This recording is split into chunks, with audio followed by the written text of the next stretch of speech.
ओम सदाशिवसमारम्भां शङ्कराचार्यमध्यमाम् अस्मदाचार्यपर्यन्तां वन्दे गुरुपरम्पराम्।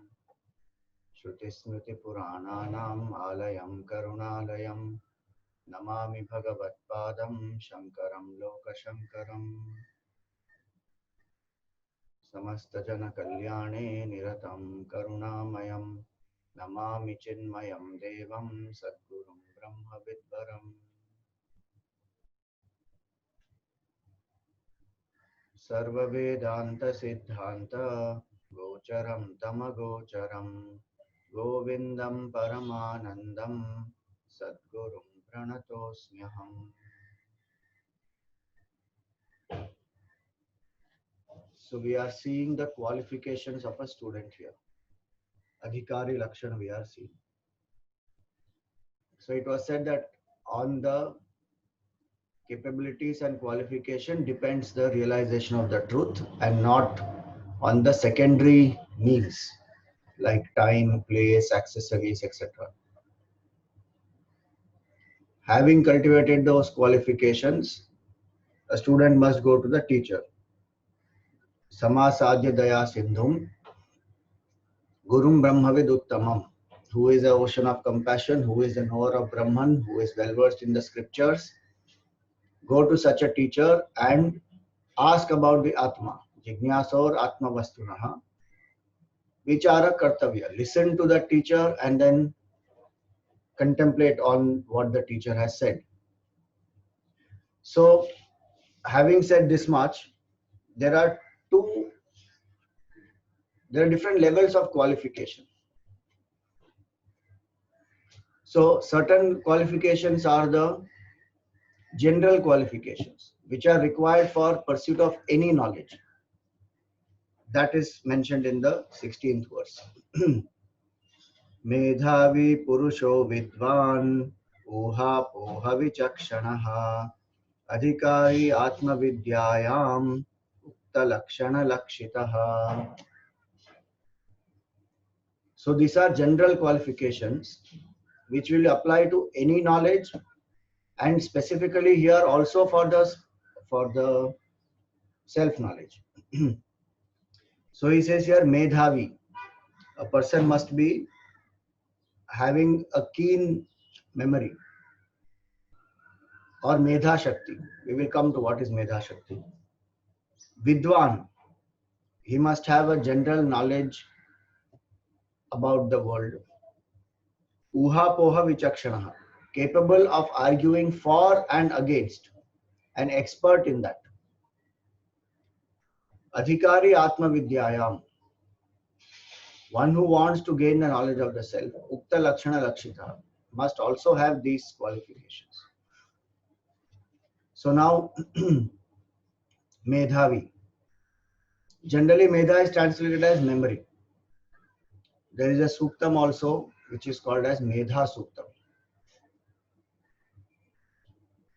In the Veda, there is a Medha Suktam, a very short one. And generally, it is taught to tell children that, if you chant this Medha Suktam, your memory power will increase. No doubt, Medha, one meaning is memory, the ability to retain. And that retention is very important because for contemplation, when we are withdrawn from all the senses, what we have remembered, that is what we will contemplate. Suppose we remember the shloka, Mano Buddhiham Kara Chittani Naham. Then that is what we will remember. That is what we will use in contemplation. Nacha Shrotra Jihve, Nacha Ghrana Netre, Nacha Vyoma Bhumir, Na Tejo Na Vayu, Chidananda Shivoham Shivo. If I memorize this, what happens? When I am sitting in the seat of contemplation, I have withdrawn from everything around me, withdrawn the attention from the body, made the breath single pointed, withdrawn the attention from the breath also. Then with the intellect, I am thinking only of this. If I don't remember, then I have to open some book. The entire process of withdrawal has gone for a waste. We want to rise above body identification, about the prana, about the mind, about the intellect, and know who we are in reality. So to that extent, memory has an important role to play, that we have to ensure that we remember. And this doesn't require remembering volumes and volumes of what we have studied. But as Gurudev says here, a very beautiful point he mentions here, that by memory, Shankara means a capacity on the part of the student to react intensely to an experience at the time of its occurrence, so that later on it automatically, without any effort, springs forth into the level of memorized experience. So when an experience is happening, to respond to it in such single pointedness that it has a deep impact on the mind, that next time it automatically comes to my memory when I want to recall. And that's why listening with single pointedness and complete focus and attention is so important. So he says that the student attending the discourse given by a master is therefore required to react intensely to his words and thus make the ideas and theories explained his own at the very time of listening to them. And something very nice he says after that, there is no question of writing down notes and learning them later on as the modern college students do. You know, with Gurudev, he learned like this. His teacher, Swami Tapovanam, had put this condition that I will teach you only once. And when I ask you something from what I have taught, if you cannot answer, you will have to leave.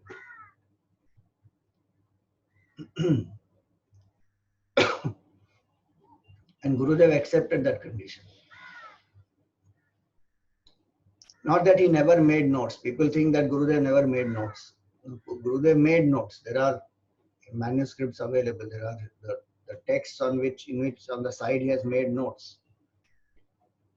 But he used to listen attentively, absorb it. And the strange thing is, he was a Malayali, Tapan Maharaj was a Malayali. Both of them are very well versed in English. But I'm sure there may be some other disciples who are there, who are from other places, who may have challenges in English. So Tapan Maharaj used to teach in Hindi. And so Gurudev is listening to the talk in Hindi, understanding it, absorbing it, and making his notes in English. And his notes are not elaborate. They are just some points on the side. He is sitting there intensely listening, grasping whatever Tapan Maharaj is saying, counter-questioning, till he doesn't understand it properly. So that ability to react intensely, so that the impact on the mind is such that one is able to recall, one has assimilated, one is able to recall. So that is one aspect of Medha. One is memory, other is the intense listening, which results in that memory. And third is intuitive knowledge. When one has reflected upon something, having heard intensely, one has reflected upon something, it has become an intuitive understanding. That intuitive understanding will never go. Like how when we learn driving or any skill, swimming. So when we learn in the beginning, we are focused on the skill and the method and how to do it, etc. But afterwards, it becomes very subconscious, it becomes very intuitive, and just does it very effortlessly. So that intuitive understanding is also called as Medha. Technically, Medha is defined as Grantha Dharana Shakti, the ability to retain. But the retention is not just a function of recalling or a function of just information I'm reproducing. The recalling is actually based on these two. Listening intensely and responding to that, and secondly, making it an intuitive understanding. So Medhavi, Purusho Vidwan. The second qualification given here is a Vidwan. Now here the word Vidwan does not mean somebody who is very well versed in scriptures. If that person is, then there is nothing wrong in that. But as we said earlier, even a scholar must not investigate into Brahma Vidya on one's own. One must have a teacher. So here it is, the word Vidwan is not just, it doesn't indicate only well versed with the scriptures. That is may possible, that may be there. Vidwan here means the person is aware of the things happening around, knows how to respond appropriately to the circumstances around, has the general transactional wisdom in the society, how to react with whom, what is good, what is bad, what are the value systems that one follows, what is happening in the society, one is updated. So that aspect is called as Vidwan. Gurudev writes here that the student must have a fairly good general knowledge of the world outside and also a certain amount of insight into his own physiological and intellectual composition. So what is my temperament? What am I made of? What is my strengths? What are my weaknesses? Sattva, Rajas, Tamas. What is predominant in me at what time? So one has done introspection, one knows generally about one's own personality as well as the world outside. So Medhavi Purusho Vidwan Uha Poha Vichakshana. A person is expert in arguing for and against. Now this arguing is not for the sake of argument. Arguing here is for the sake of gaining clarity. Questioning basically. So one important thing we should remember here is that if we are able to think from a non-believer standpoint, we will be able to get all our answers. What they say, play the devil's advocate. Gurudev was an agnostic, and if you look at his talks, the way he would approach the subject, he would think from a non-believer standpoint, that how a non-believer would be able to understand this. Because a believer will anyway believe, may not need logic, because a person has explicit trust or faith in the scripture or in the teacher. But a rational person, a person walking the path of Jnana Marg, and this is Vivek Chudamani's address to such a student. So a person who is seeking through the Jnana Marg must be able to approach the topic both for and against. Especially against, so that more clarity comes. That why something is said, why certain things will lead to certain things. One must be able to question. So this questioning is not out of arrogance. This questioning is not out of obstinacy of one's own beliefs. Questioning is to get to the root of the logic, of the rationale, and to understand clearly why certain things have to be done or have to be accepted. So why it is said that I am not the body, so then one argues against.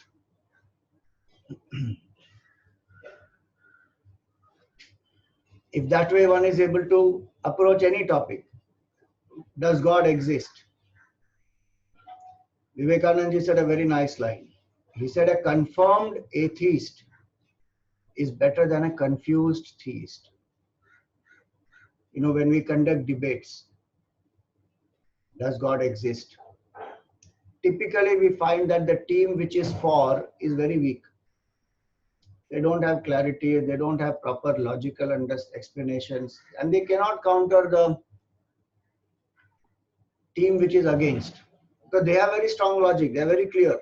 Why God doesn't exist, 1, 2, 3, 4, 5, they will put. And the team which is for will give very weak or loose arguments. Hence, very important it is to be able to have clarity, have logical understanding, and be able to refute a standpoint so that there is no doubt in the mind. This is not for refuting somebody else. This is to have doubtless, clear knowledge that this capability one must have. And also this capability is important to be able to get out of one's own limitation of thinking and attachment to one's opinion, and to be able to think from the other person's standpoint or the opposite standpoint.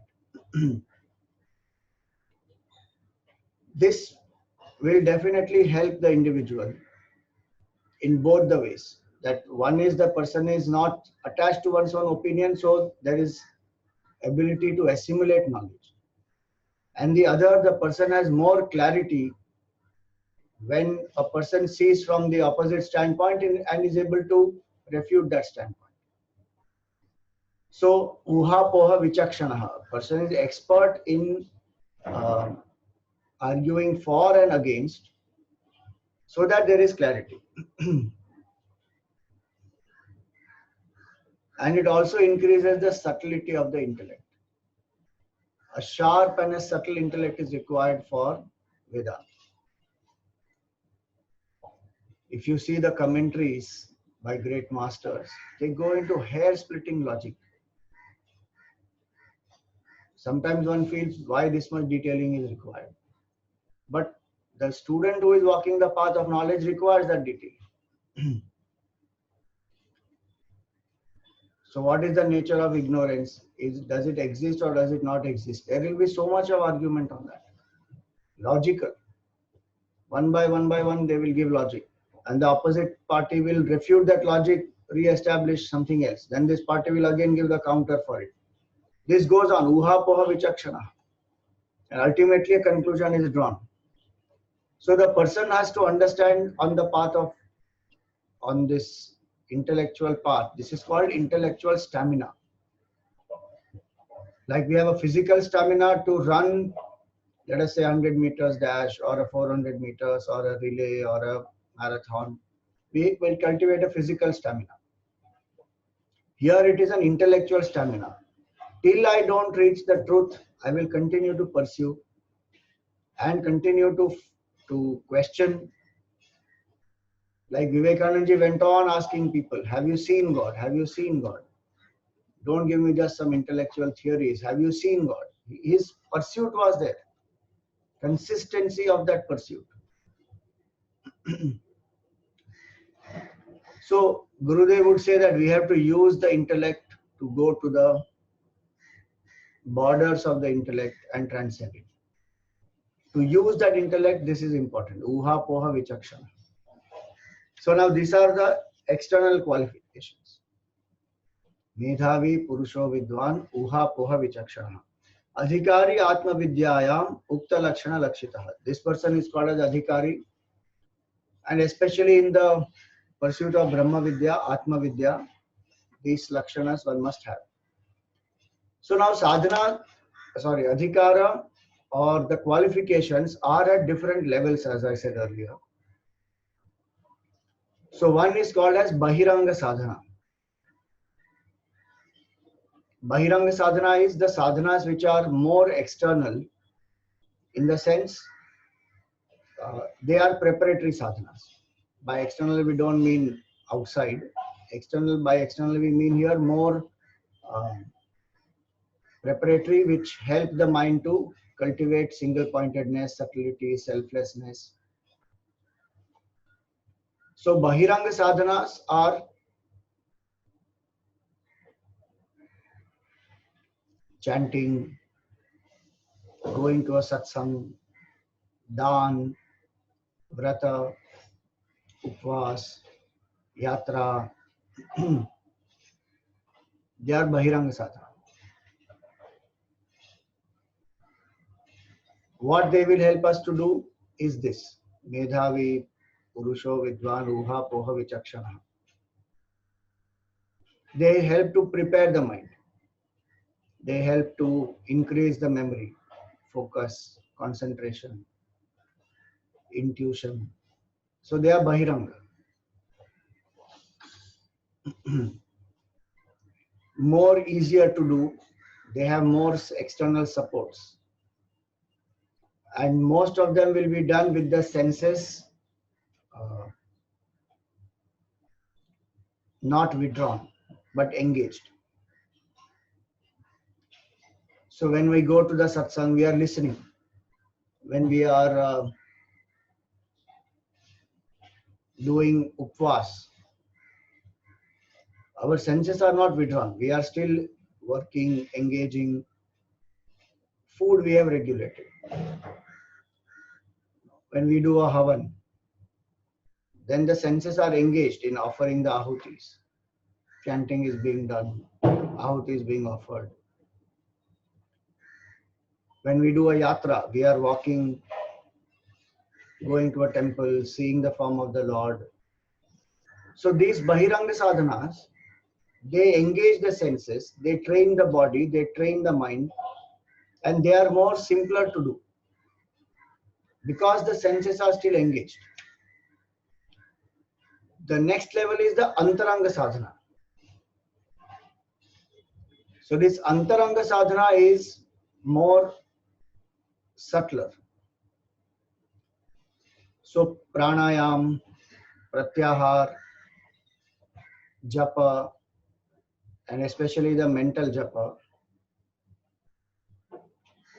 reflection, not specifically reflection here of Atma, a general ability to think.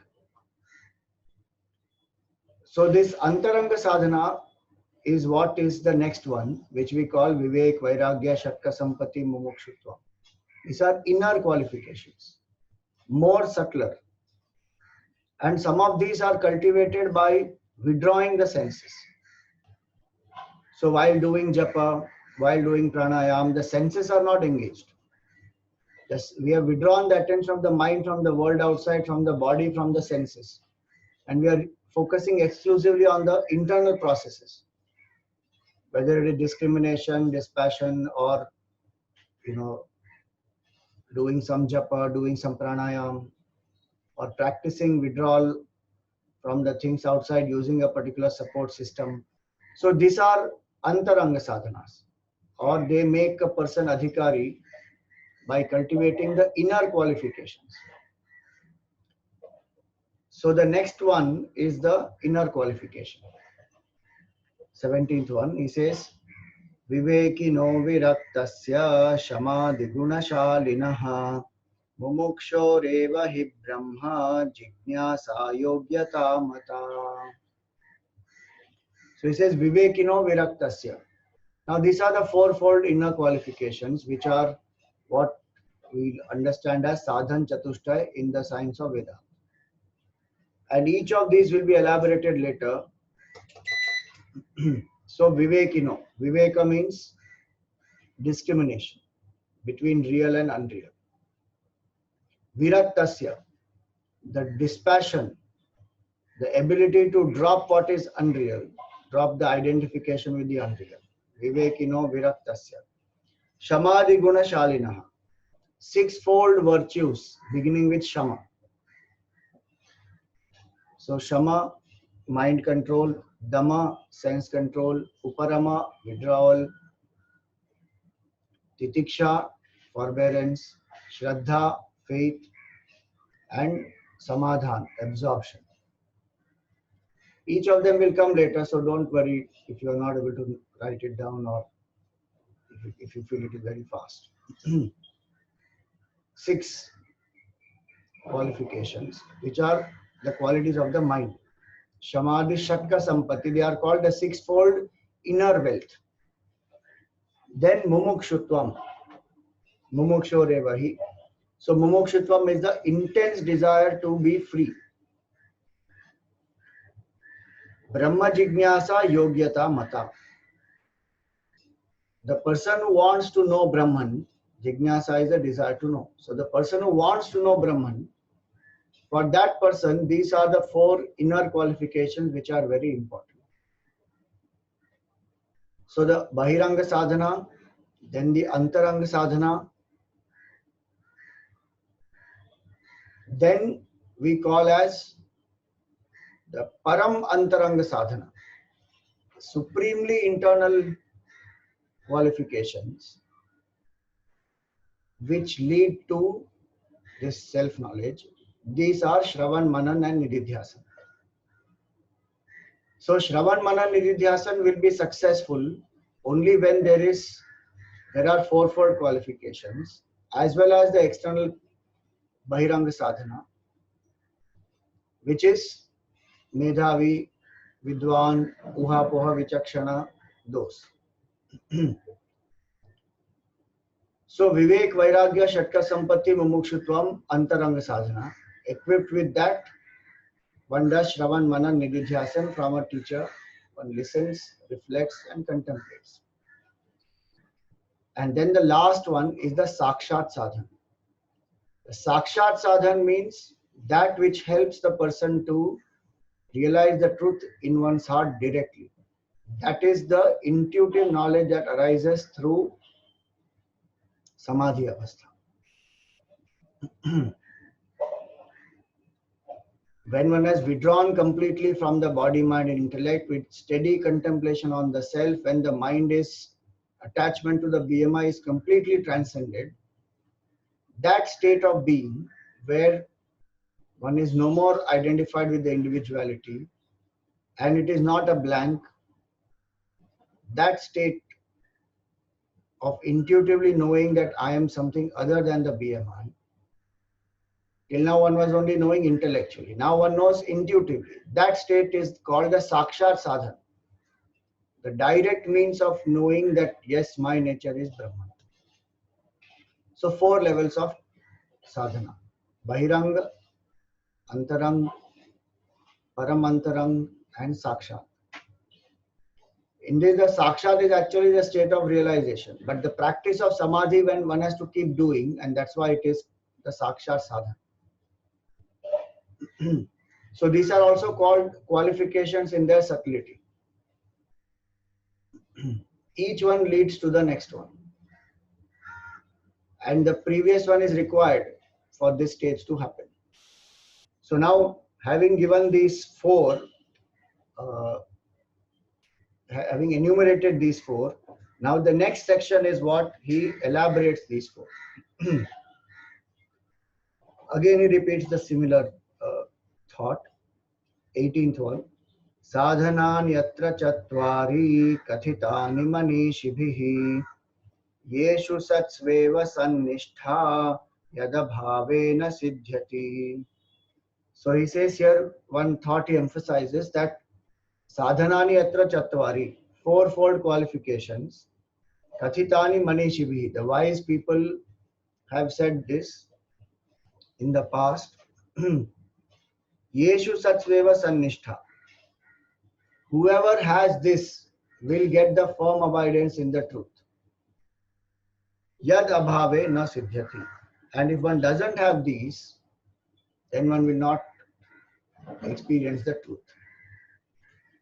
So this is the reason why it was said earlier that adhikarinam ashaste. A person who is an adhikari, that person will know the Supreme.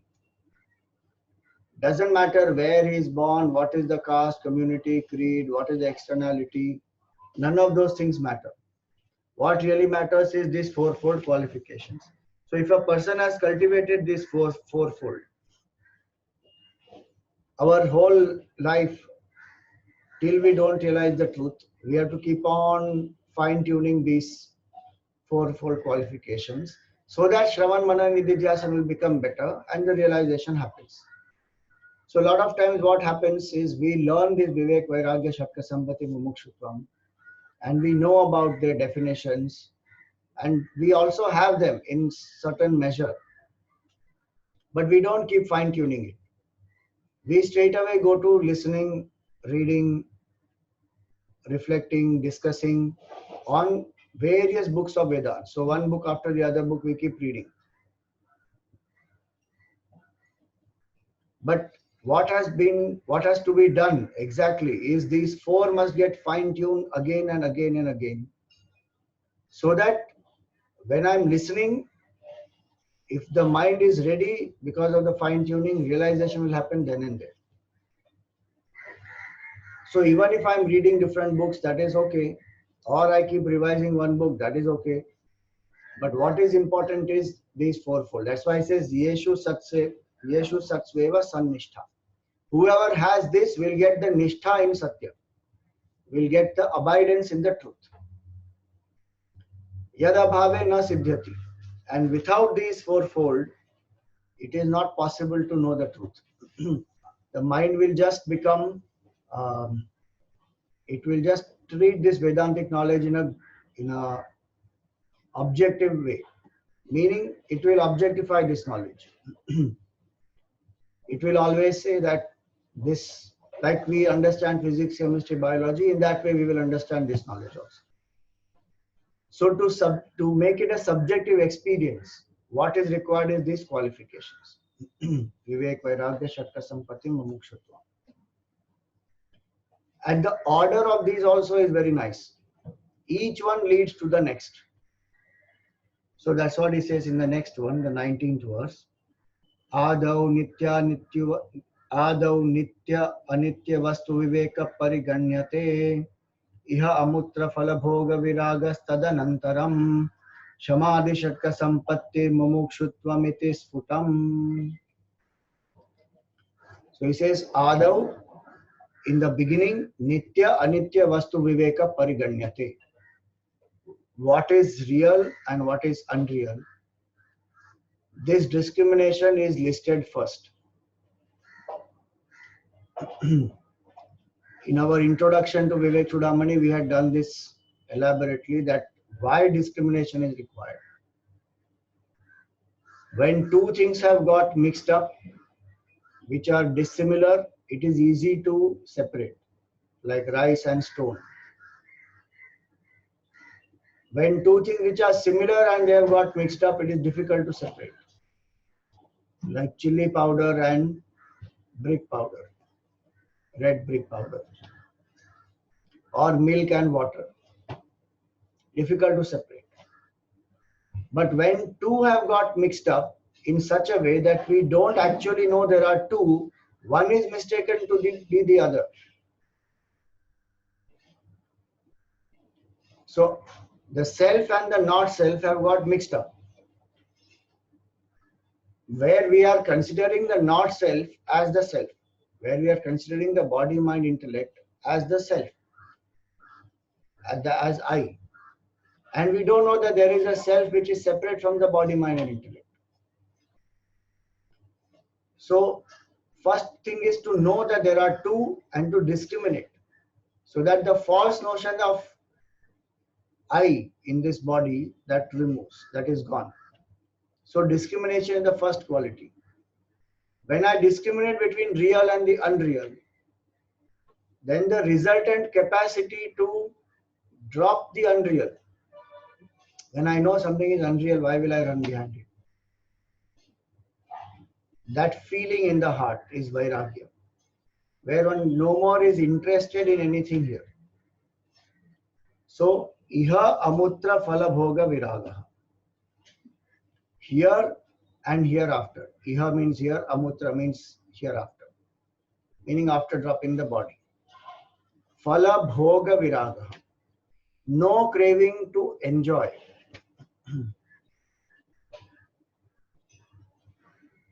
So no craving to enjoy, meaning one is not hankering after pleasures.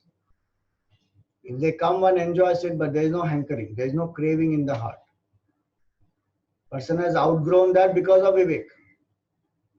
Because one has discriminated very clearly and one knows that I don't want to indulge in the unreal, in the illusory nature of this world. I want to know what is the truth. I have seen enough of this world. That person who has done this kind of Vivek comes to Vairagya. That one says enough. There is no craving in the heart. Like today we don't have a craving for the toys of childhood. One has played with them, one has outgrown them. So iha amutra phala bhoga viraga. It is not a pessimistic attitude, it is not an escapist attitude. It is a healthy outgrowing. And our life is meant for us to do that. So there is no condemnation of any of these. In fact, one of the successes, one of the criteria for success of a grahasthi is this. Having seen through the world, seen through the limitations of power, pleasure, prestige, popularity, all these, one says one has had enough. One may continue to do the duty in the world, play the roles, but internally the parameters have changed. One is no more hankering after the temporary. One is seeking that which is the permanent. So 25 years are given to do that. 25 years of Grahastha life, 25 years of Brahmacharya, 50 years is the Pravritti mark. In 50 years, one would have seen what all has to be seen. And healthy Vairagya can develop. One can withdraw. Slowly, slowly. 25 years are there to withdraw also. 75. Then the last 25 years exclusive listening, reflecting, contemplation, devotion, all that. So that is the scheme given to us by the great masters to say that one cannot escape from life and say that now I have Vairagya. One has to go through life, go through it intensely, see the experiences for what they are, and when one feels that this is enough, I need to outgrow, that healthy outgrowing is Vairagya. So, iha amutra phala bhoga viraga. Then, shamadhi shatka sampattihi. Sixfold values, sixfold virtues, mumukshutvam iti. So, Vairagya will lead to sixfold virtues. This Vairagya will bring the sixfold virtues, which are control of the mind, control of the senses, withdrawal, forbearance, faith, and absorption. Vivek will lead to Vairagya, Vairagya will lead to these six. And when we have all these three, Mumukshutvam will be intense. Not a Manda Mumukshutvam, not a weak desire for liberation. It will be very intense and strong that I must be liberated here and now. So, Pariganyate, these are enlisted in this order. So, if my Mumukshutvam is not strong, what should I do? I should cultivate my Vivek, then Vairagya, then Shatka Sampatti, then Mumukshutvam will become strong. So it begins with Vivek always.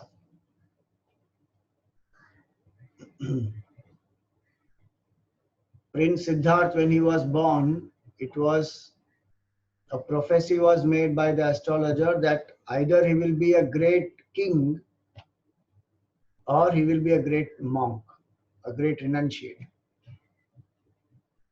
And his father, King Shuddhodhan, ensured that the prince does not get exposed to any misery in life. Made him live a very, very sheltered life in the palace, in the fort. He has never gone out to see what the world is. Everything inside he has been provided. And he has grown up, he has got married, he has a child. But only at that point in time, when once the father has gone to some other place, he tells his charioteer that I want to see what is beyond these walls of the fort. And the charioteer takes him out. And when the charioteer takes him out there, what he finds there, as they are going along, he sees there is an old man who is hunchback, who is walking with the help of a stick. He is not able to stand. All his hair have fallen. His face has become wrinkled. His teeth have fallen. So when Siddharth saw that, he asked the charioteer that what has happened to this person? Why is he like this? Can you just imagine how sheltered his life would have been? That he has not seen an old person in his life. So the charioteer tells him that this is an old person. And what the charioteer tells him next is very important. He says, you will also become old one day. That hits him, that, oh, one day I will become like this. As they go along, they see a leper. That person is suffering in pain. and nobody is there around him. People have outcasted him as though. So he says, what has happened to him? He says, he is a sick person and you will also fall sick one day. Then they go along further and they find that there is somebody who is being carried on the stretcher. He says, what happened to him? He says, he is a dead person. He is seeing death for the first time. And the charioteer tells him that your body, you will also die one day. Where are they taking him? They are taking him to the cremation ground where his body will be cremated. So it hits him hard that this body is going to be cremated finally. These three are very well known: old man, sick man, dead man. But what is not very well known is he goes further and he sees a person sitting below a tree, wearing ochre robes, tonsured his head, sitting peacefully, eyes are closed. So he asks the charioteer that who is he? So he says, this is a sannyasi. So he says, take me to that person. So he goes there and he has a satsang there. He asks him that, why have you removed all your hair? And the sannyasi tells him that, the hair is the symbol of our desires and attachments and body identification. And when we remove the hair, it is symbolic of this, that we are transcending desires. And only when a person experiences desirelessness, person experiences supreme happiness. Whole knowledge in a gist, he tells him, makes him understand that this body is temporary. And the goal of life is to realize the supreme truth in one's own heart. So Siddharth comes back. That is the first wake-up call that he got in his life. And how lucky, some punya he must have done. That first wake-up call he took, that Vivek started in his heart. So it is said, Binu satsanga Vivek na hoi, Ram kripa binu sulabhana soi. Without satsang, Vivek will not arise. If he had seen only those three, it would have shocked him. Maybe it would have made him think also. But this meeting with that sannyasi changed his whole perspective. He got a direction. That life is not meant to be used up only in seeking the temporary. Actually, we are seeking the permanent, but in the wrong place. That when he understood clearly that what we are seeking is this, he transformed. So Vivek arises through satsang. And then comes Vairagya. So he thought that is this life what I am going to live like this, become old, have disease and die? There is so much more that I can do. And when a person understands that very well, it hit him hard. So he said, I am leaving. Now he did not leave as an escapist. He left because he had this intense desire to know. And more than 22-25 years he struggled before he arrived upon this enlightenment. So Vivek led to Vairagya, disinterest in the cravings of pleasure, Shatka Sampatti, Mumukshutvam, then the knowledge of the supreme truth, listen, reflect, realize. So each of them, they come in sequence. We may try to cultivate them randomly also, but if we follow the sequence, it will be a strong foundation. If Vairagya is based on Vivek, then that Vairagya will be strong. Otherwise, it can be Smashana Vairagya also. It can be a passing phase. So that's why this order is important. Vivek leads to Vairagya, leads to Shatka Sampatti, leads to Mumukshutvam. And with these qualifications, one goes to the teacher. Now, each of these qualifications are described in detail. So the first one is Vivek. Brahma Satyam Jagan Mithya Evam Rupo Vinishchayaha Soyam Nitya Nitya Vastu Viveka Samudahritaha. So what is this Vivek now? Brahma Satyam Jagat Mithya. The world is, so the Supreme Brahman alone is real and the world is illusory. Evam Rupo Vinishchayaha. In this way, one who has determined the truth. Soyam Nitya Anitya Vastu Viveka. This is the Nitya Anitya Vastu Vivek. Samudahrita. This has been described very well. So, Brahma Satyam Jagat Mithya. So now first and foremost, what is important here is to understand what is Satya or what is real.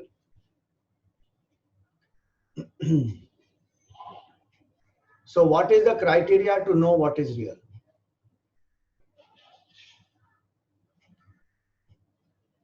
If I believe only what my senses show and say that what I see alone is real, then there is a lot of confusion, because what I see is limited by my senses. The sky I see as blue, but the sky is not blue. Earth, I don't see it rotating, but Earth is actually rotating. The mirage I see with my eyes, but there is no water there. Our senses have a lot of limitation. So perceptibility cannot be the criteria for truth.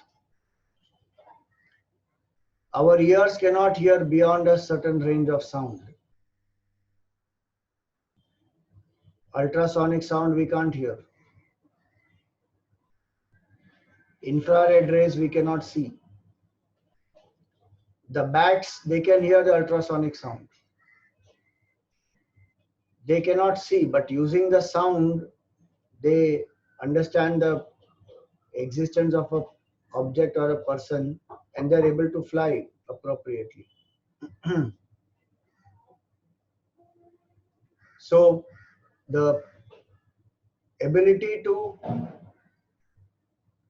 to see beyond the senses through discrimination is very important. That what I am seeing alone, so in Sanskrit, the word Pashu, generally we translate the word Pashu as an animal. But literally the word Pashu means Pashyati iti Pashu, whatever is seen. A being who can see is a Pashu. And if I believe only what I see, then I am like an animal. I am not using my intellect. I am not able to see beyond.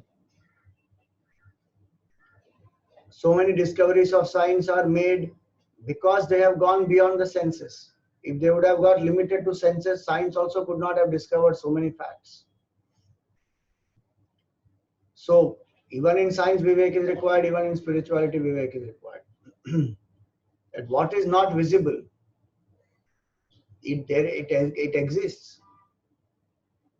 And there are lots of people who say that if I can't see it, I won't believe it. That's a very shallow argument. A lot of things cannot be seen, but they have to be believed. And they exist. So perceptibility is not the criteria to know what is real. Then we say that utility. Is utility the criteria to know what is real? That there is a utility value that is there. So we are using this computer technology to communicate. It has a utility value. So definitely utility must be, if something is useful, then it must be real. No doubt it appears like that, that in that realm of reality, what is useful is real to us. But in a different realm of reality, not useful.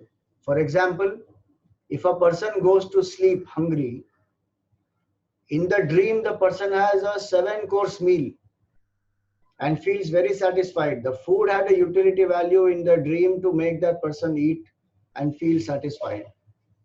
But when that person wakes up from the dream, will that person be satisfied? So it had a utility value only for that much time in that realm. When the person wakes up, it has no utility value. So utility value also is limited. And more importantly, the utility value that the world has, it has only a functional utility value of fulfilling some want of ours. It does not have the capability to fulfill our demand for permanent happiness because they themselves are temporary.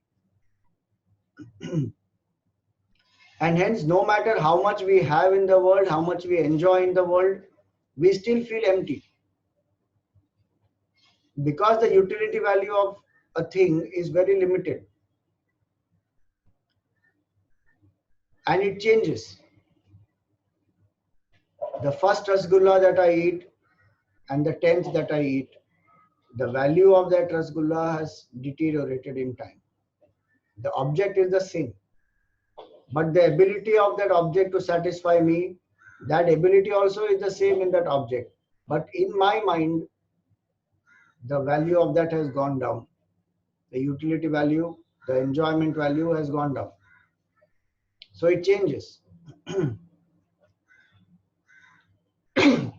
So perceptibility, utility are not the criteria to know what is reality. Then one says durability. That something is durable. So when I go to sleep, I am sleeping in my room. The room has so many things. When I get up, all those things exist. Means when I'm awake also they are there. When I'm in state of sleep also they are there. So they are durable, so they must be real. Again, durability is limited. Why? Because they appear durable as long as we are in the realm of consciousness.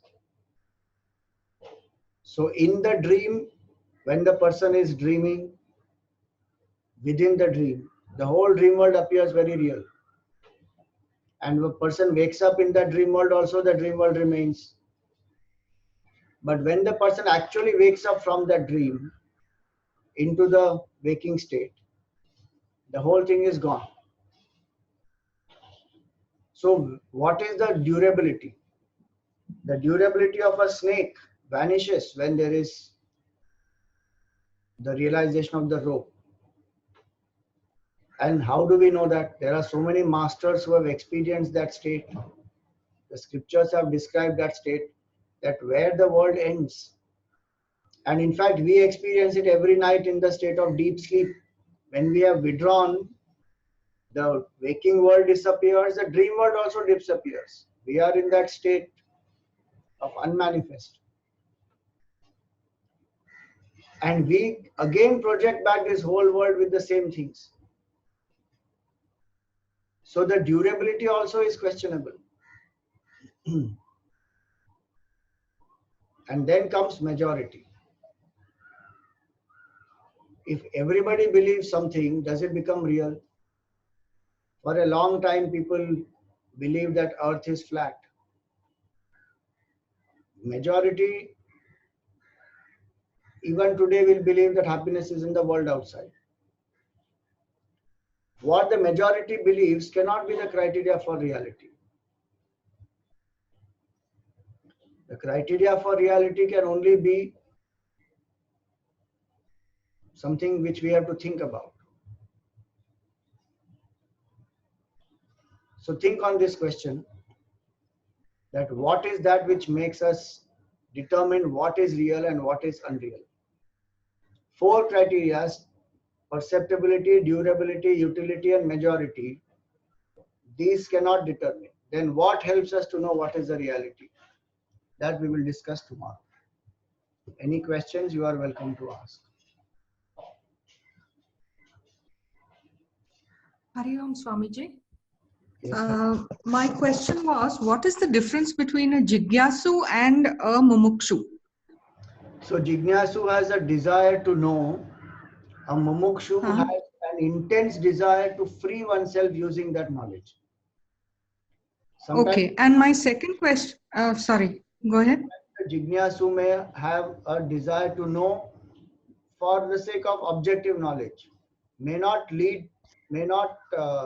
have the desire to use that knowledge to free oneself, but a Mumukshu will have that. Okay, and my second question is, you said we should develop Viveka, Vairagya and all that sequentially. Now my question is, in Shad Sampatti, there is Shama and there is Dhamma. Don't you think it is easier to control the senses than to control the mind? So doesn't that, how does one do that?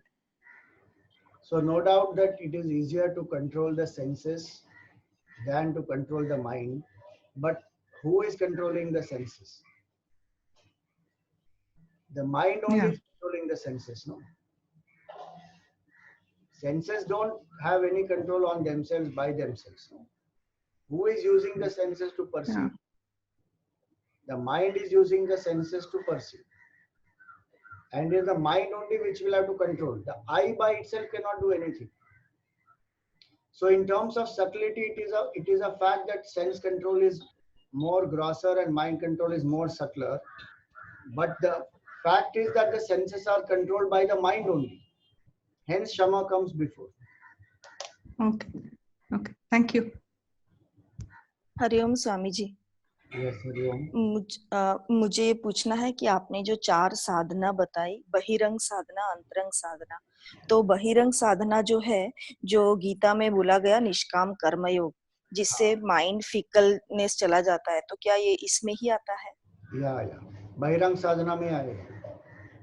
और भक्ति योग जो है, भक्ति किस लिए अंतरंग साधना में आता है या वो भी प्रिपरेटरी साधना है?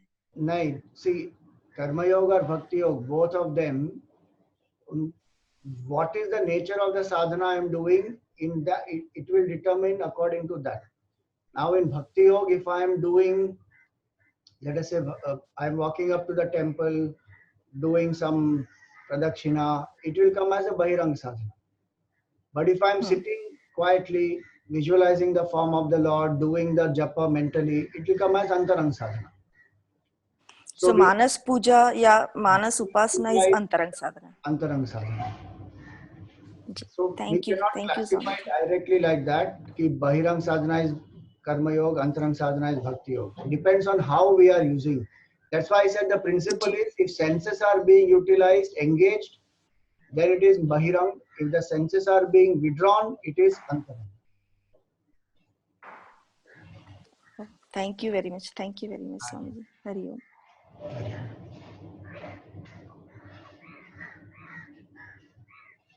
Hari Om Swamiji. Even while doing sadhana or the listening with the focus, like very attentively, still so many things mind cannot remember. Even after finishing the satsang, the mind keeps thinking about it, but still every point cannot remember. So how to go about it? So every point does not need to be remembered. As we said earlier, intensity with which we listen and the impact that it has on the mind, which helps me to transform my thought process. That is important. So in satsang, there are 10 points. The point is not to remember the 10 points alone. If you can remember, that is great. But the point is, if out of that even 3 points have hit you hard, and that has gone inside, that helps me to transform my thinking, then that is important. If you want to specifically just increase the memory power to remember the 10 points, then there are so many other things that one can do. There are memory techniques. Make acronyms, have pictographic memory, have association. Those are things which one can do.